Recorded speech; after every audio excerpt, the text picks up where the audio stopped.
Before I get started with the main part of the video, I just want to talk about a concept which I'm doing right here, which can be a little bit tricky for students when they first see this. So I made myself a variable called distance, and I set it to 10 initially, and then I have a forever loop, and inside that forever loop, and this is a little bit of a tricky line of code, I'm taking that variable distance, I'm multiplying it by 0.5, in other words, I'm cutting it in half, and I'm setting distance back to that value. And this keeps repeating. And I'm going to run this, and you'll see that the value of distance will get smaller, smaller, smaller, and eventually it'll become 0. It'll round to 0. So I'll run it, and pay attention to this distance variable up here. And here we go.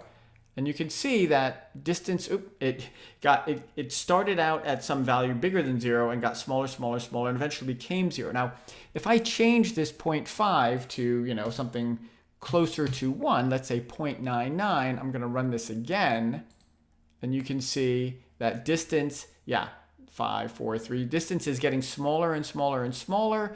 Eventually, it'll get so close to 0 that Snap will just round it to 0. Now it's taking a while, but see, again, convince yourself of what's going on here. I'm taking the value of distance, which is initially 10, and I'm multiplying it by 0.99, so it's getting smaller, smaller, smaller, smaller, smaller, and eventually it's going to round to 0. So keep this in mind when you watch the next video.